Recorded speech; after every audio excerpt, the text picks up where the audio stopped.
ప్రీలాంచ్ పేరుతో మోసాలకు పాల్పడుతున్న సాహితీ ఇన్ఫ్రాటెక్ డైరెక్టర్ భూదాటి లక్ష్మీనారాయణను ఈడీ అదుపులోకి తీసుకుంది.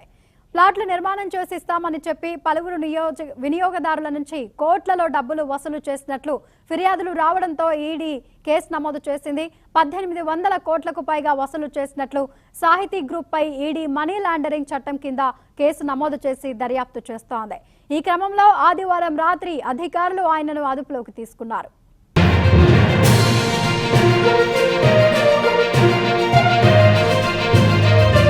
అయితే ఇదే వ్యవహారంలో గతంలోనూ ఆయనను పోలీసులు అరెస్టు చేశారు. ప్రీలాంచ్ పేరుతో 2500 మంది కస్టమర్ల నుంచి పెద్ద మొత్తంలో డబ్బులు కట్టించుకొని మోసం చేశారని 2022 ఆగస్టులో Sahiti Infratech Ventures India Private Limited MD Bhudati Lakshmi నారాయణపై హైదరాబాద్ సిసిఎస్ కు ఫిర్యాదు చేశారు. దీనిపై కేసు నమోదు చేసిన పోలీసులు అదే ఏడాది డిసెంబర్ 2న ఎండీ లక్ష్మీనారాయణను అరెస్టు చేశారు.